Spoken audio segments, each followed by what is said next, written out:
Mel Albin. I'm the host and the founder of the Jazz Confusion My Power name Hour. is Dion Parson, and I'm honored to share my passion of music with you, our listening audience, through my cultural heritage.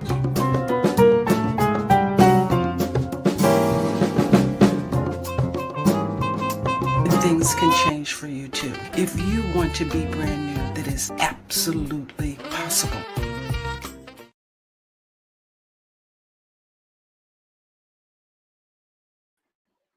Good evening, everyone, and welcome to another edition of the Jazz Confusion Power Hour. I'm Mel Albin. I'm your host every week, and I'm the founder of the Power Hour. The Power Hour features some of the best artists in jazz, R&B, and soul. And we really do jazz crossover, anything that intersects with jazz, jazz gospel, jazz rock, jazz alternative. We're interested in that kind of music, and we support jazz 24/7 on our station. I want to take you backstage during this hour so you get to know the mind behind the music. How do artists go about creating the music that we all love, and how much work and talent goes into creating music, not just for recording, but also for on-stage performance. It takes a lot of work and effort. The Source Radio Network broadcasts and streaming 4K and Dolby True HD, so the Power Hour has some great sound if you're listening to it or watching us, anywhere in the world. Source Radio is a nonprofit 501c3 radio station supporting jazz and Black and minority micro businesses to build scale so they can get on the finance industry radar. Usually these micro businesses are too small to be on Shopify or on Amazon. So we provide time for them to be able to show you their products and services on Source. We want to ultimately create and increase the generational transfer of wealth, assisting both families and communities, and to create equality and equity within communities. We depend on listener contributions and artists who appear on our show for mutual support and also sponsors to cover our costs of broadcasting. So any contribution, any donation that you make to Source keeps jazz alive and well. Your donations are always appreciated, and remember, they're always tax deductible. The Power Hour has had over 125 amazing artists, well known and becoming well known, musicians and vocalists. Some of these artists on the Power Hour include Eric Roberson, Mesa, Brian Culbertson, Paul Brown, Raheem DeVaughn, Reagan Whiteside, Samara Joy, Alex Harris, Greg Adams, Tom Brown, Costella, Bob James, Eric Darius, Kamasi Washington, Pieces of a Dream, Keiko Matsui, Kim Scott, Sheryl Crow, Annie Lennox, Maria Antoinette, Yulia, Blake Aaron, Terry Wollman, her, Mavis Swan Poole, Cecily, the late Bobby Caldwell, Jeff Bradshaw, Dion Parson, Tammy McCann, Jeff Beck, and Eric Burden. That gives you the idea of the range and the talent that we have on the Power Hour. Tonight is no exception. A contemporary violinist and vocalist, she has devoted her career to challenging every preconception of what the violin and violinist can accomplish in contemporary music. Classically trained, her diversity has allowed her to travel the world, recording and performing alongside such artists as Demi Lovato, Vivian Green, Kim Burrell, Cyndi Lauper, William McDowell, Diana Krall, and Quincy Jones, just to name a few. More than a performer, she fundamentally recognizes the importance of string programs in American public schools and an in-demand teaching artist as well as a musician and composer. As an established recording artist, she is constantly recording new projects, including a worship album that will be released this year. She has continued to perform regularly with her several diverse groups, winning the Apollo Amateur Night competition, performing for senators and dignitaries, rocking next to Patti LaBelle and Misty Copeland, and BET Black Girls Rock, winning the McDonald's Gospel Fest competition at the Prudential Center on tour with Bernard Fowler, from the Rolling Stones and featuring at Summer Stage in the city with her unique fusion of soul, jazz, hot pink violin, and voice. Please welcome to the Power Hour tonight's special guest, Charisa the Violin Diva. Welcome, Charisa. Hey, everybody. Hey, Mel. Thanks so much for having me. It's a pleasure to have you on. I want to start the show. I start every show this way. Can you let our audience know what's cooking, what's doing for 2025, new releases, performances, what's going on? Sure. So, this year I am releasing finally my new record, a new EP called the Blackety Black EP. It's a celebration of all things Black music, and so we're going to be playing some of that music tonight on the show. That's going to be coming in June in celebration of Black Music Month. I also am going to be dropping a new Christmas record full of some Christmas arrangements I've been working on for a long time, and that's already done and in the can. It's called Merry and Bright. I'm really excited about that music. It's really fun. It's just fun Christmas arrangements that I'm really proud of. I wanted it to sound, joyous like the season, but not cheesy, because sometimes Christmas music can get cheesy. So I'm really proud of that. And yeah, I have a couple singles that are dropping. A worship artist, so one of my songs is going to be for church. It's called Praise Him Again. And then I have another single coming out, which is a contemporary soul jazz version of Great Is Thy Faithfulness. So we'll be dropping some other singles as we go. Wow. Sounds wonderful. It sounds like you really, I can't wait to hear some of that music. You got to let me know when you're going to drop it so I can add it to my daily playlist. I will absolutely let you know. Terrific. I want to give our listeners a short history of how and when you knew that music would be your calling. What was your family household like? What was the environment? I know you grew up in Tacoma Park, which is just right between DC and Baltimore and Maryland. So, how did your family and your local environment ultimately influence your musical choices? So, I actually I was born in Tacoma Park at Washington Adventist Hospital, but I grew up in Bowie, which is not that far away in Prince George's County, or the DMV as they call it. And my parents still live there all these years later, in a different section, but they're still in Bowie. I was really fortunate, actually, a short version of a long story.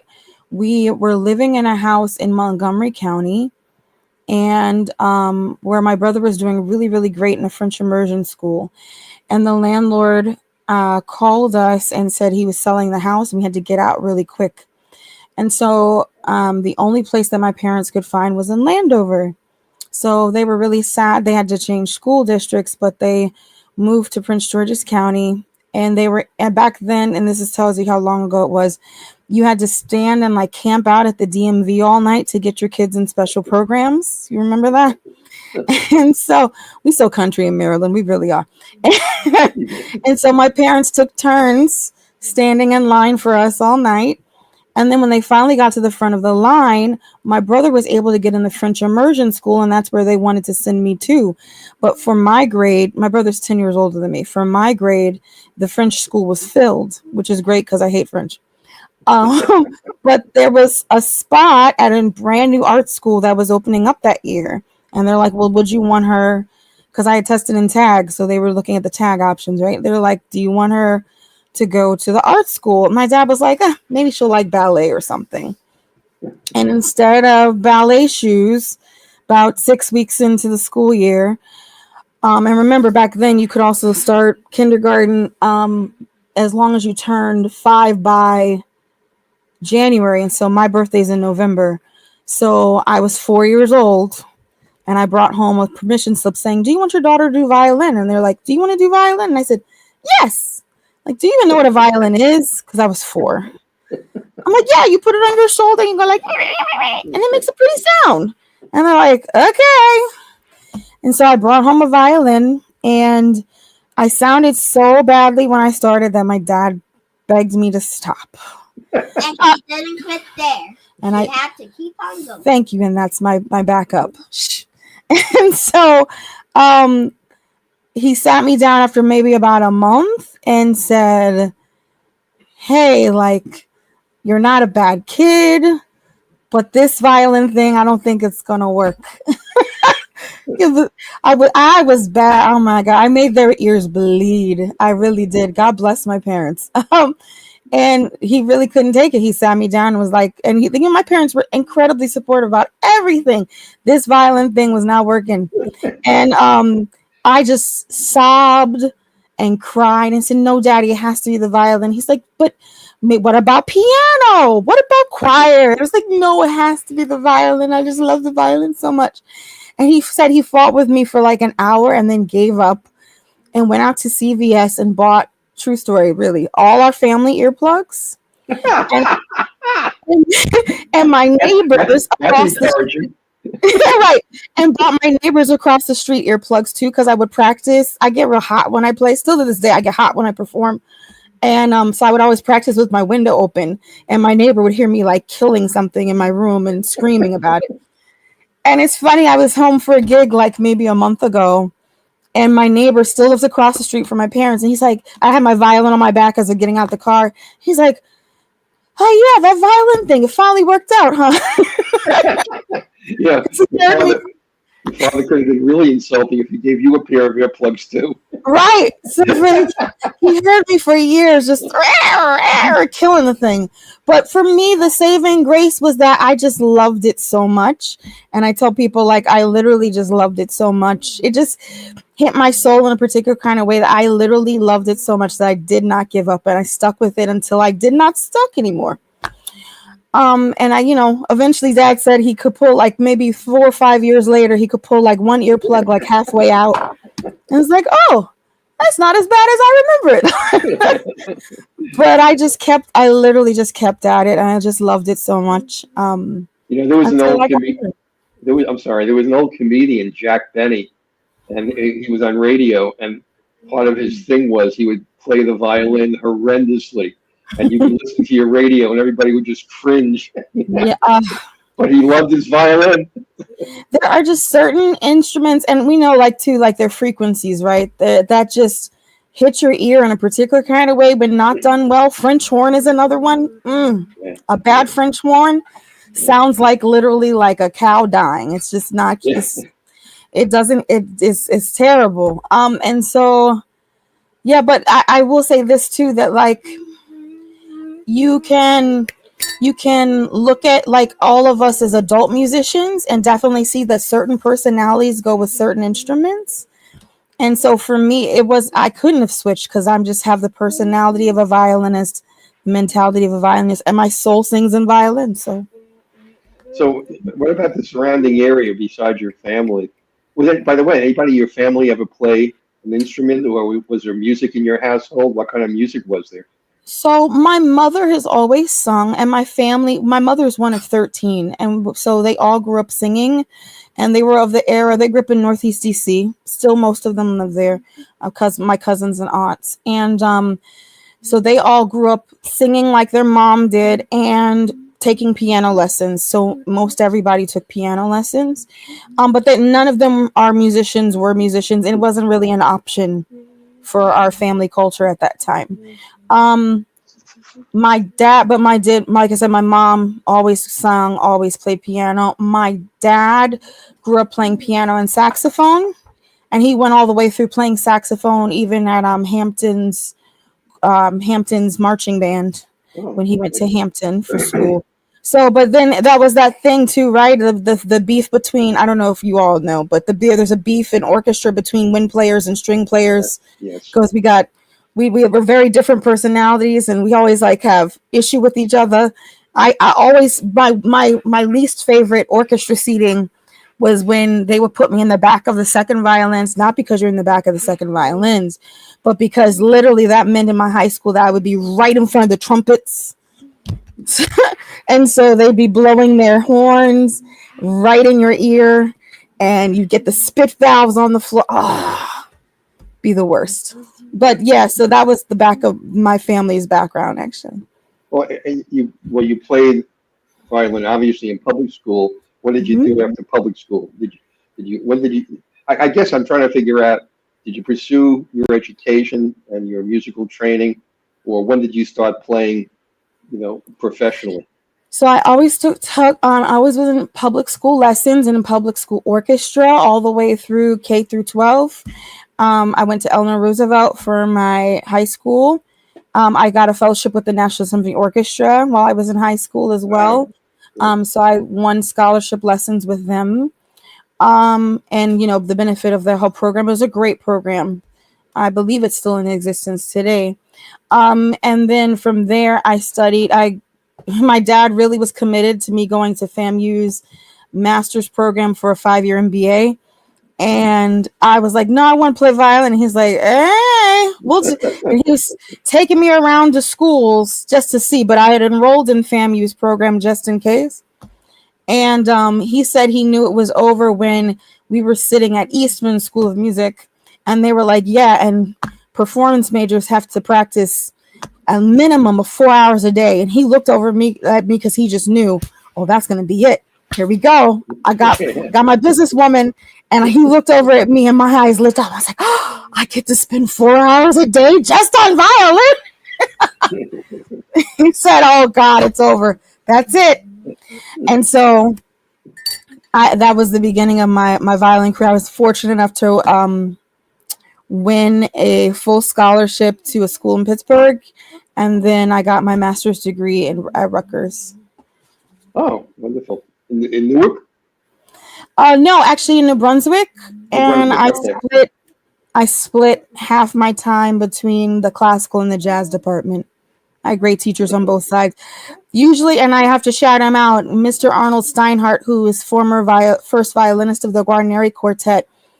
He was an amazing classical teacher but what I love about him now, especially as an educator too, is he didn't just see what he wanted me to be, but he could see what I needed to become.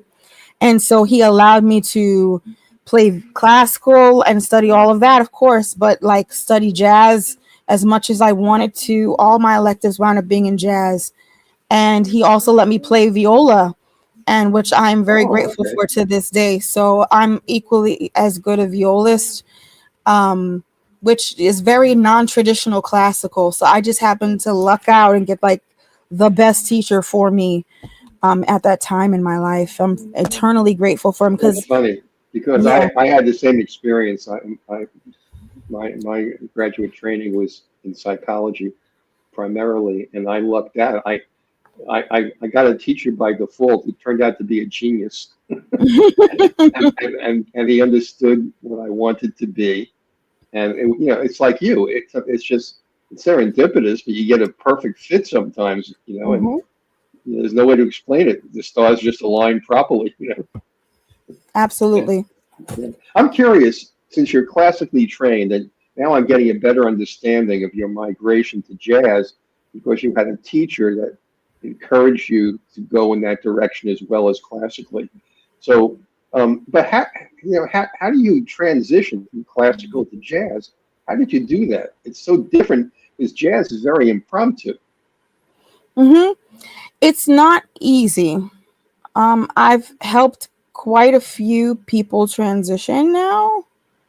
But it requires, I would say first it requires you to be open and you to be searching.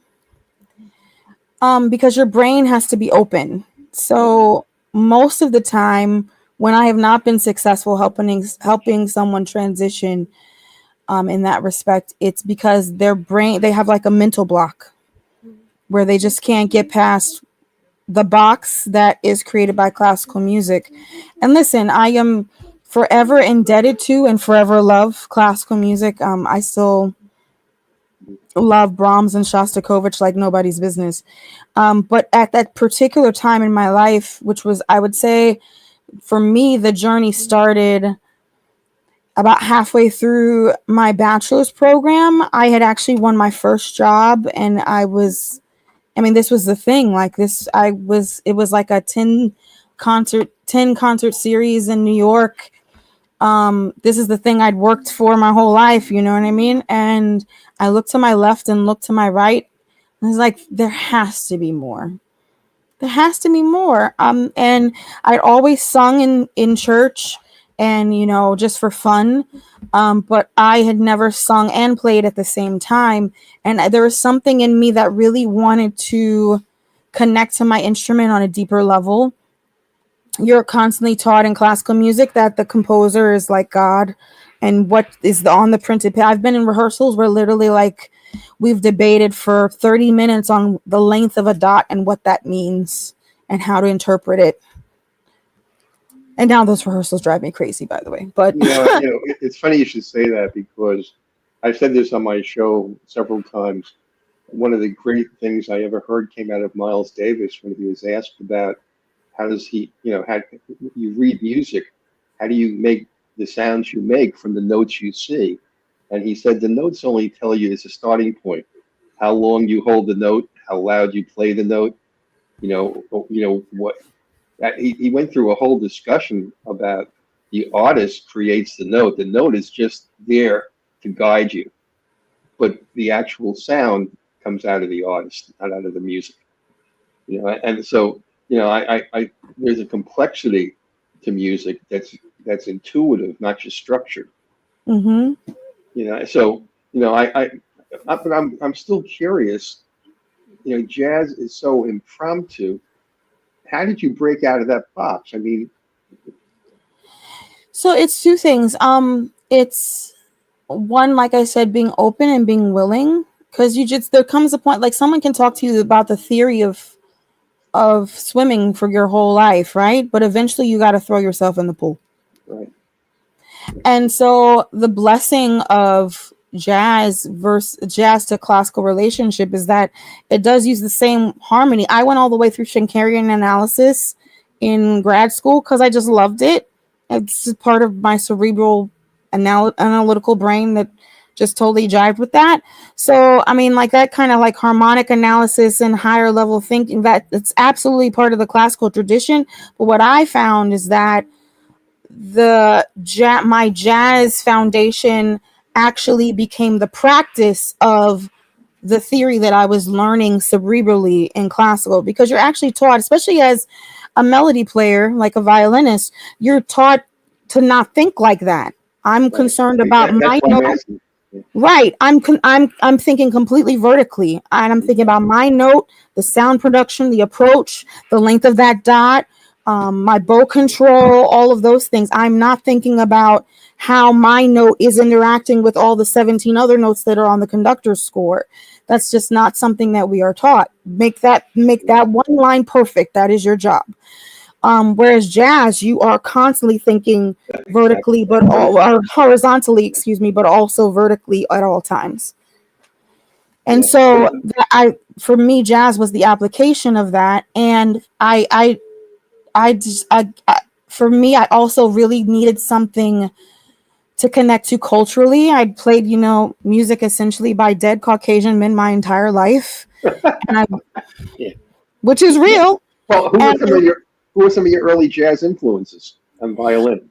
So, my dad, bless his dear heart, he was so like, was so about, your black is beautiful and I'm raising these beautiful black girls.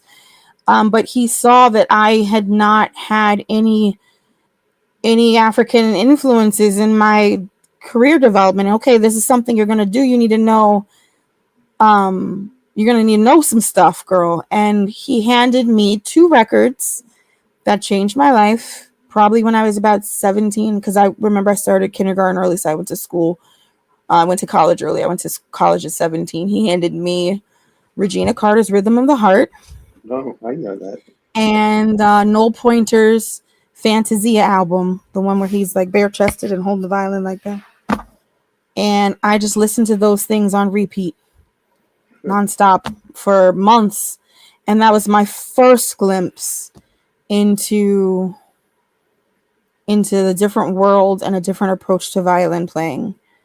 And so now when people like say things like, man, girl, you're making that violin talk, I think about the first time I heard Regina's Lady Be Good on that record and how she makes the violin, like it sounds like it's just squalling to you from down south. And oh girl, like I didn't even like violin, but the way that you just played that piece, like it connected to me, and it makes me think of the first time I heard Wayfaring Stranger from that record from No Pointer. So There's a trombonist that I've had on my show, Jeff Bradshaw, who's fairly well known, and Jeff's dad told him, listen to the lyrics of the song and play the lyrics with your trombone. He didn't play the notes; he played the lyrics. And so there are so many different approaches to how an artist becomes who they are, and how they understand the music that they're playing and listening to. So you have these early musical influences, but there are so many genres and subgenres in jazz. What's your niche? I would say I definitely live in jazz fusion.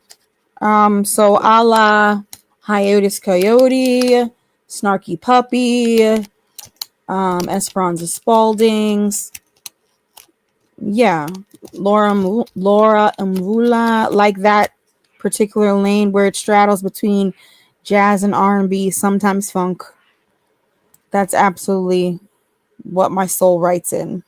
I've had Snarky Puppy on the show. I've always wanted to have Esmeralda Spalding. I've never been able to. She never has been able to find time to be on my show. But I love her music also. So you make good choices. Thank you.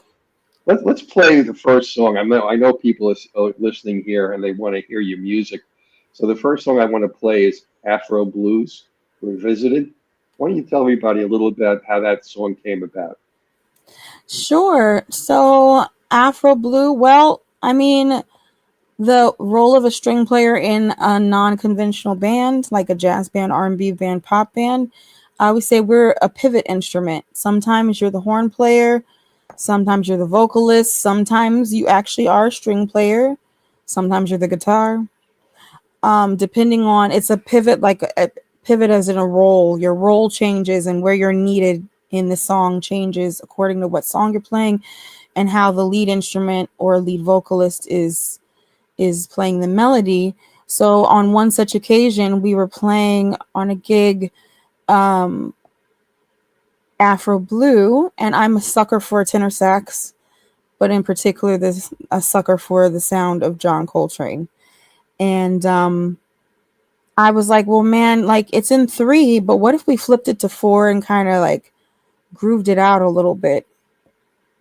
And so we did, and I loved it. So then I went home and recorded it. Wonderful.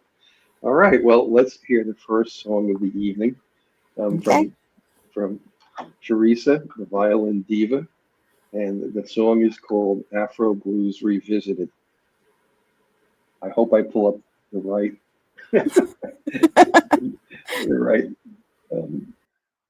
graphic to go with it.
Well, that's great.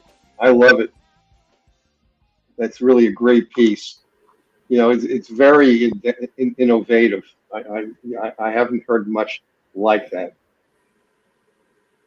Yeah, thank you so much. Thank you so Here's a much. comment from one of our listeners. Reminds me of early 1950s jazz transitioning from swing to bebop. Is this a stretch? What do you think? I don't think that's a stretch at all. I think that we're standing in a moment where jazz is most certainly going through a shift in ethos and a shift in thinking.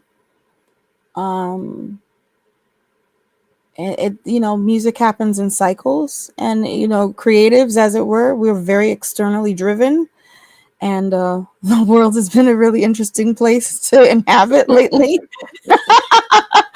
And so, Or uninhabit. right. And so one of my friends actually up here, Aaliyah Sheffield, shout out to Aaliyah, she wrote a great song that says "Earth is ghetto and I want to leave." Think great. about it all the time. Here's another comment from Cassie Brown. Love the bluesy groove. And here's another one, Terry Martin. Your violin weaves in and out perfectly. Oh, thank you, Terry. I love that, because one of my main complaints, someone's ringing my doorbell. One of my main complaints that I get from people is like, there's not a lot of violin. I don't hear the violin.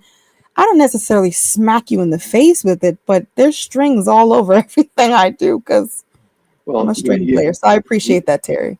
You know about music. Sometimes it's what you don't play that makes it better. Exactly. Yeah. Well said. Well said, Mel. Yeah. Well said. And here's Terry, same Terry Martin, another comment. Love your vocal fusions. Thank you so much, guys. Much appreciated. You're getting a lot of love tonight. So let's go on and talk a little bit more. Sure. In November 2012, you released your first CD project, the Prelude EP. Why don't you tell us a little bit about that first project and how it came into being? Because the first one always has a good story to it. Yeah. So, I mean, for me, I don't even think I set out to do a record, I just was writing a lot, and I had just married my husband, and he's also a producer and a drummer and a singer. I tell him to this day, I just actually told him a couple of days ago, he made Easter dinner, and if he weren't a drummer, he'd be a chef. I tell him all the time, like, I really just married you for the cooking and for the free studio time, dude. That's it. That's why I stick around. But yeah, so you're married to your producer, like, you have no excuse to not finish a record. And so, really. We just started writing and recording, and I would have crazy ideas, and I'd come in and he'd be like, that's nuts. But then he'd try to figure it out because he loves stuff like that. And eventually we had about 5 or 6 songs that I just thought were really, really good. At the time I was playing The People Make the World Go Round by the Stylistics all the time, like out at clubs, and had kind of like worked my own arrangement of that was really popular. So we put that on the record. I was, of course, in love with John Coltrane. That was on the record. I wrote a original like reggae flavored song called Before It's Too Late that actually won the Reach Out and Touch Award by Valerie Simpson and Nick Ashford, who are mentors of mine. So for their ASCAP award, so we won that ASCAP award with that song. So I mean, there was a lot of stuff on that record that just really stood the test of time. I'm very proud of it. You're right. Like, first albums are really precious and significant because you kind of got to get that first baby out, Yeah. And yeah, still to this day, like, people will go to my website and be like, oh my gosh, can you play Afro Blue with this gig or this event? Because they just love that version of Afro Blue. So I'm very fortunate. It'll always be near and dear to my heart. I have a question. Was it that EP in 2012, or did you know before then, like, when you had that aha moment when you said, I can do this professionally, I can do this as a career? It was probably a couple years prior, because I finished my master's around 2007. And so, like the arc of a violinist, like literally if you start in double digits, you're late. So I started when I was 4. So at that point I had been playing, oh my gosh, like almost 20 years. And my parents were like, okay, so school is over. You're going to get a job, right? And I literally applied to like, I'm going to say 300-400 mainstream 9 to 5 jobs. Wow. I got 30 interviews. I got no job. And this is after grad school.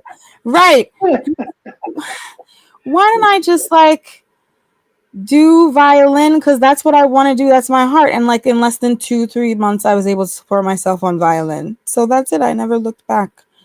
So that's when and that was like maybe a year before I got married, give or take. So that was 2008.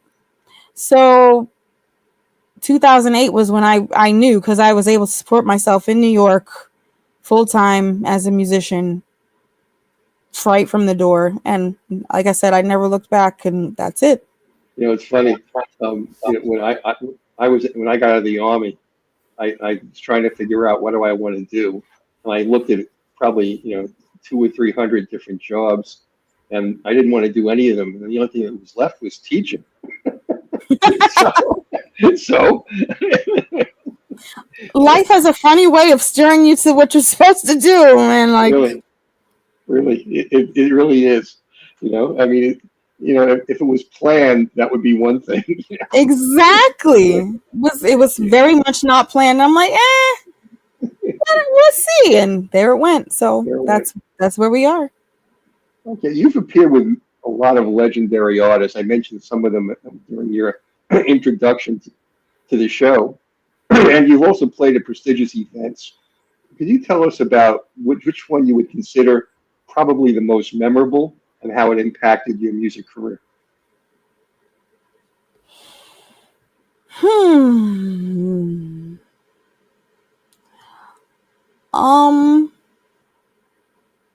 Well, I mean, pivotal. I'll tell this story first.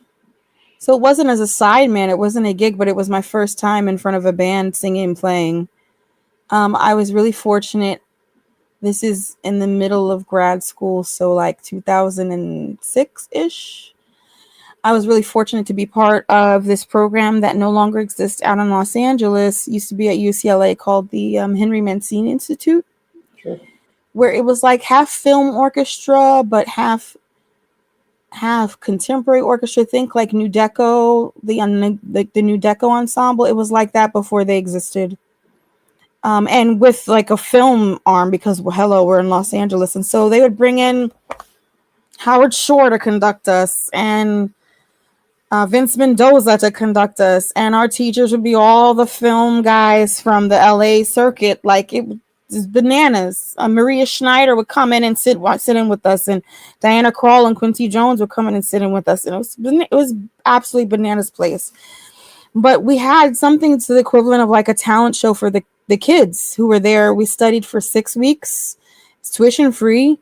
We stayed on the campus of UCLA, and you just learned jazz and improv and explorations on your instrument, whatever that was.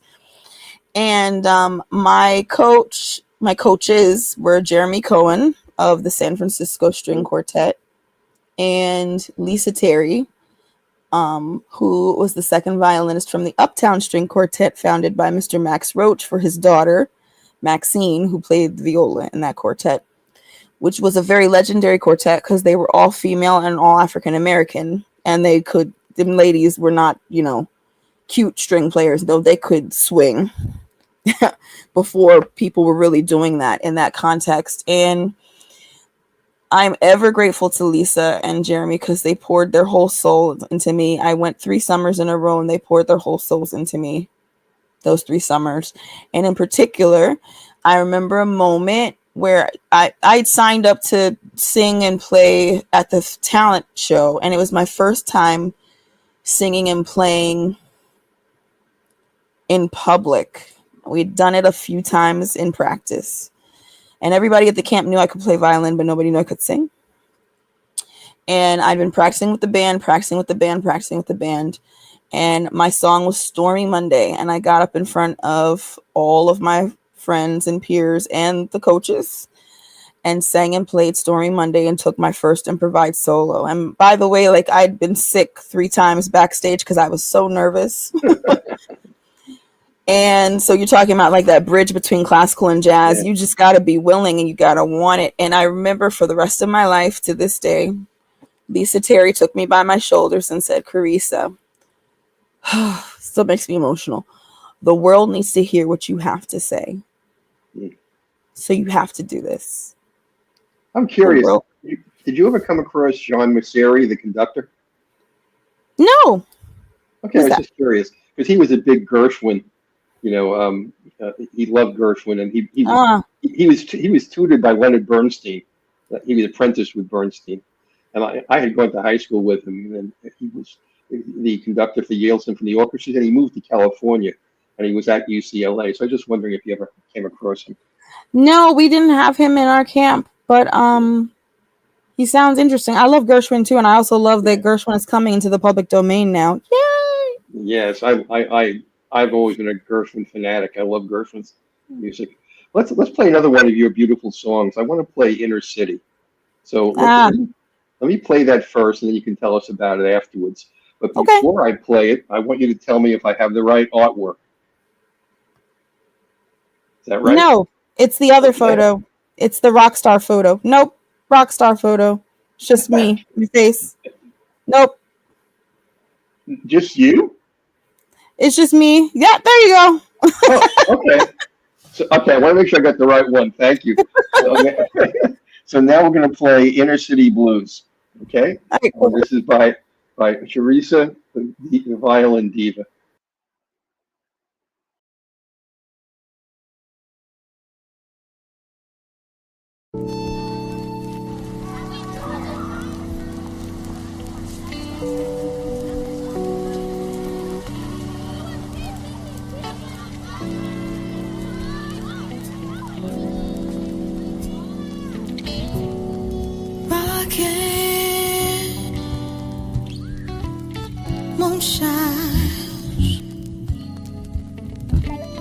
Oh, spend it on the half night money.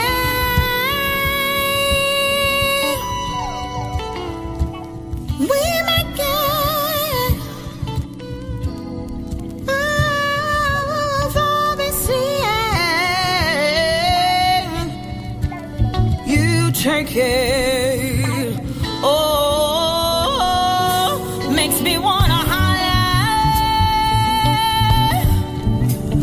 makes me wanna scream. The way that you're my life, the way that you're my life, strangely there.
Wow, that is great. You got some very interesting comments from a lot of fans out there. Elvira Wilson said beautiful. And Thanks, this, Elvira. and this is from Everett Appaloosa. You're taking jazz into new territory. Congratulations. Thank you so much. That's really a big compliment. It is. Feel it.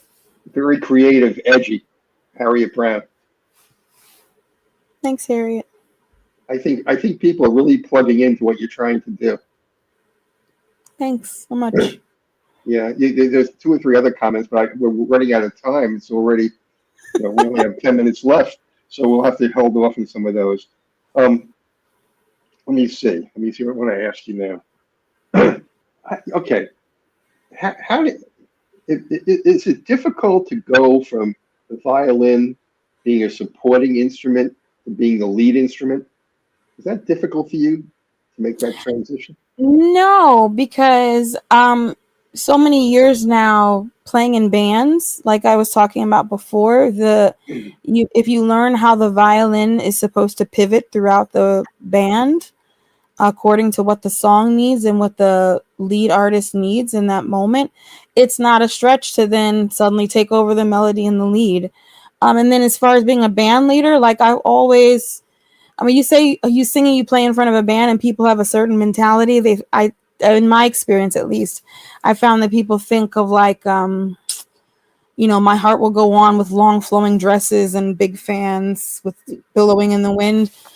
And I always have likened it more to like Prince, where you are the person who is the entertainer in front of the band with your axe, commanding the stage, running around and being a blazing instrumentalist, writing really great songs and being a blazing, engaging vocalist at the same time. So it's that easy, huh? That's the blueprint. That's the blueprint for me, at least. Yeah. I mean, that's my aspiration for sure. Yeah. Well, you're doing it very well from what we're listening to tonight. Tell me, I'm curious. What are some of the challenges and opportunities being a female jazz violinist? What are some of the challenges you face, and what are some of the opportunities it provides for you? Well, challenges is still a very male-dominated industry. I am fortunate in that, like, for now, of course, I live in New Jersey, New York, and so my family's not around, right? My blood family, I should say, is not around up here. But the musician community up here has become my family over the years. And so because of the nature of who plays drums and who plays bass and who plays piano, most of my musician family are brothers, because that's who plays bass, drums, and keys. So I definitely have men in my life who I adore and who will be my brothers for life. And it's so funny. I was telling you the other day, actually, my son is around all of these epic musicians, and he just knows that's Uncle George, and he has no clue that Uncle George just got off tour with Demi Lovato last week. Just Uncle George hanging out at my house. Whatever. We had a piano battle. But yeah, so there's that. But then you still at the same time have men who do not necessarily mean you well. There have been major artists that I have worked for or with where older women have taken me to the side, older musicians have taken me to the side and like, yeah, girl, when you go to that session, oh, I heard you got booked at that session with this guy. Yeah, I did. Cool. So make sure you go and you're not alone. Oh, Make wow. sure you take a couple girlfriends and make sure that you don't put your drink down and make sure you go, you do your job and you go home. And I followed their instructions. I ain't never had no problems. But you don't have to be wise because there are still men who do not mean you well. There's still men who will try to dominate you, and especially from a business standpoint, because now my brand has become a business in the last 10 years. Like when it's time to talk business and negotiate and talk sales and contracts and all the legal and all those things, you can get like a condescension that creeps in the conversation. They don't necessarily take you seriously from the front door in the same way that like my husband can have the same conversation and they're like, oh yeah, no problem. It's like taking your car to a mechanic if you're a man or a woman. Exactly. Yeah. And so as a woman, you just acknowledge that that's just real. And as much as you can, just like those women supported me, they could have like just left me to the wolves and well, I got eaten, so you should get eaten too, and you have to learn the hard way too. But no, they stepped up and took me to the side and like, hey girl, this is how you protect yourself, and you don't have to learn the same lessons the way that I did. And so now in my position, I do the same thing for other young girls and coming up behind me. But it's also a blessing to be, a woman musician. Like I'm fortunate enough to play with an all-female jazz group out of Westchester County called Sage all the time. And, we celebrate each other. We support each other. We call each other for each other's gigs. We support each other in life. So, and I feel like it's a great time in jazz to be a woman and it's very celebrated in and of itself too. I was fortunate to have one of my friends who broke through and became one of the first women to play with the band in the Jazz at Lincoln Center band, Camille Thurman, amazing jazz saxophonist. And she's also a singer. She got to sing with them too. And now I know that very recently, right, a saxophonist won the first chair for a woman at Jazz and Lincoln Center band. So we're making inroads. We're doing it. The Marcellus brothers are connected, obviously, to Jazz at Lincoln Center. And one of my Source Radio show hosts, Dion Parson, that has a 21st Century band. Dion plays at Dizzy's all the time. And so. The interconnectedness between musicians is really wonderful. Look, we're running out of time. I want to play another song quickly. Okay, squeeze it in. Yeah, I'm sorry. I want to talk to you about so much more things, but I want to play World End. So I'll happily come back. Mel. Well, I'll have you back for sure. So let me make sure I got the right. That's it. I got it right. All right, this is World End by Charisa the Violinist.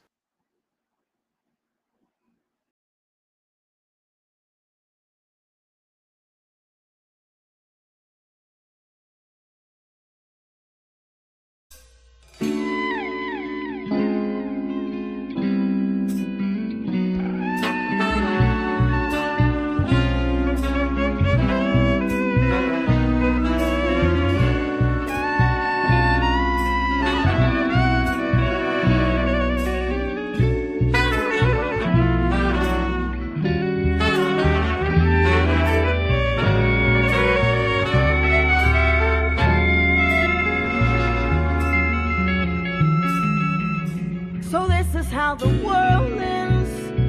This is where it all went down. This is how part 2 begins. And all I hear is the sound of the horn.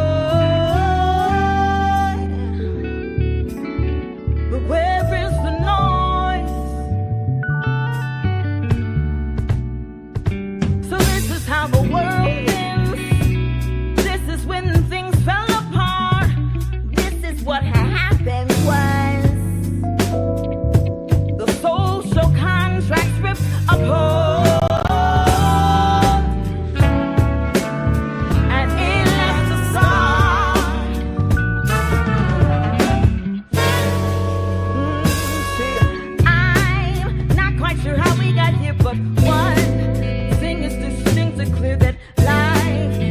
never ever gonna be quite the same man.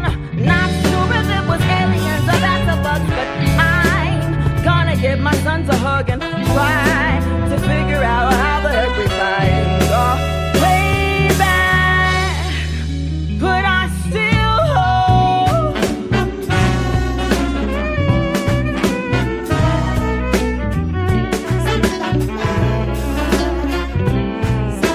But I still hope.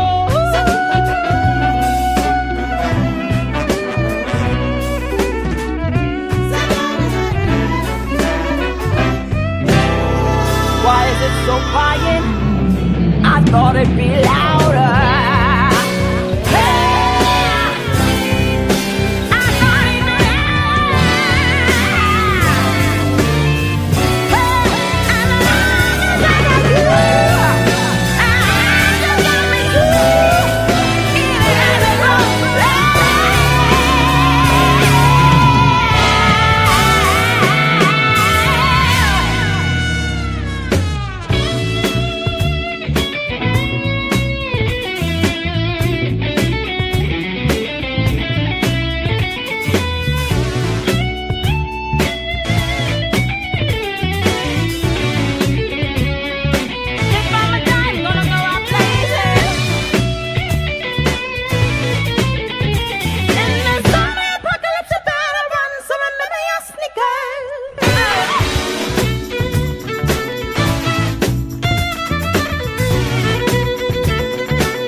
That is just fabulous. You're getting so many. You're getting so many interesting comments. We have to play another song in a couple of minutes, but I want to just play it. Give you a few of these. Here's Sure. one from Brooks Milton. This is so different from the other selections tonight. Did you compose this song? Yes, I wrote that song. You saw in the artwork, it says "Reflections on a Pandemic." Man, there was a lot of emotions going on. Like the arts world, like forget about restaurants still had to-go service. We were shut down completely, and so there was a lot pent up. And it actually probably has like my favorite lyrics I've ever written. In that middle part, and it's in the zombie apocalypse, you better run, so remember your sneakers. Here's another comment. Jared Tennis. This is wonderful, complex, smooth. It has all the right stuff. Thank you so much. Thank you. Thank you. Julius Booker, you're amazingly creative. Another Thanks, one. I Julius. can't show you all of these tonight, unfortunately. Yolanda Young. This has so many musical elements, it defies genre and subgenre. Yeah, thanks. I definitely straddle a few genres at the same time. You definitely do. Look, I want to ask you more questions, but I want to play the last song, and then we'll spend a little time talking about a few other things. So Okay. the last song of the evening is World End. You want to tell everybody a little bit about World End? I'm sorry. We shall overcome. Yeah, we shall overcome. Right. I'm sorry. No, it's all good. I lost my place. We shall overcome. I wrote this arrangement. It's a jazz arrangement of the traditional song by Pete Seeger. But I wrote it many, many years ago. I am the blessed mother of two beautiful sons. One now is 30, and the other is 8, almost 9, because Jesus has jokes. And I was looking at Trayvon on the TV that night after the news broke, and he has a dimple in the same place that my older son does. And I remember sitting in front of the TV and just crying. No matter what you believe on, the spectrum of politics in this country, some mother's young son was gone and gone forever. And that's why I cried, because I saw my son in him. And I got up and went upstairs and wrote this arrangement, because as a musician, you have to do something with those emotions. And so that's what a lot of us do, is record and write as a response to that. And so this was my response to how I was feeling that night. And I always say with this arrangement, I love it because I choose to believe in hope. It's not the despair part. It's I choose to believe in hope. I'm curious. Do you score and chart for your band members? Say again? Do you score and chart for your band members? Yes, I do. And I mean, that's that classical training coming in handy again too, right? You do it all. Okay. Well, let's play We Shall Overcome by Charisa, the Violin Diva. And let me see if I got the right artwork. Yep. That's it. Hey, I'm on a roll.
Wow, that's great. Yeah, I've been putting up some of the comments. Is another comment that says, "I never know what's coming next." Me neither. That's half the fun, and that's jazz, man. It sure is. It sure is. Look, we're out of time, and I didn't get to half the things I wanted to ask you about tonight. So when you're going to drop your new music, you're going to have to let me know, and I'll have you back on. I'll put it in my playlist immediately, and it goes out to millions of people, so you'll get a lot of people knowing your music. I want to thank you so much for taking your time tonight to spend with us. It's been absolutely delightful, and I really understand. I asked you about your genre, and you mentioned jazz fusion. And it's so clear to me. Yeah, it is, and I think one of the people who are listening in tonight or watching said is that you're taking jazz in a new direction. Yeah. And I think people really appreciate it. It's just to break out and hear something different that you're creating is wonderful. So thank you for everything. Yeah, thanks so much for having me. And I will close with saying this.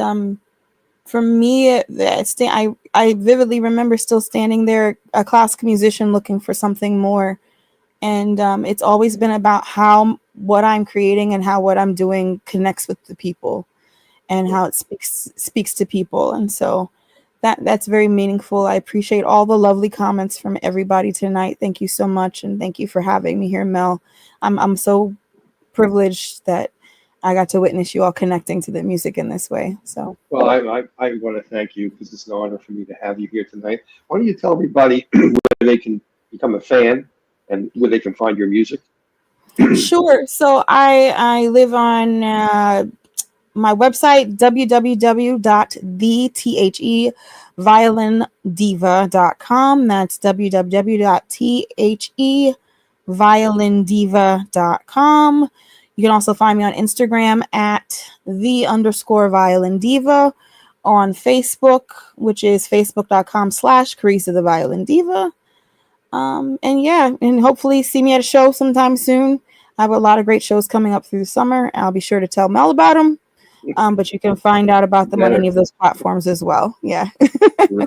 And they can buy your music on your website? We are you can buy on the website, or you can buy on any of the platforms that you normally buy. iTunes, Apple, Bandcamp, Amazon, all of the above, all the regular places. Well, Charisa, it's been an absolute pleasure, and we're looking forward to having you back. You have a wonderful evening. Awesome. Thanks, guys. Well, that was a wonderful evening. That was some of the most innovative jazz that we've ever had on this station. So I want to thank again Charisa, the Violin Diva, for her guest appearance. And next week we're taking a break, but we'll be back in May with more jazz and more power hour for everybody. So I hope everyone has enjoyed the evening tonight, and everybody have a wonderful weekend.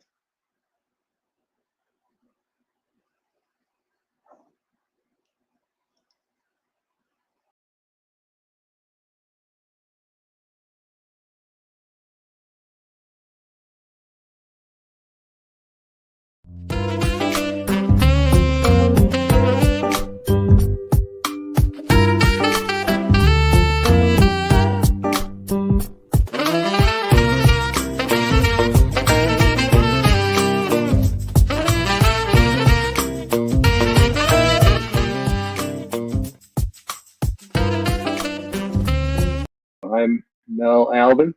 I'm the host and the founder of the Jazz Confusion Power My name Hour. is Dion Parson, and I'm honored to share my passion of music with you, our listening audience, through my cultural heritage.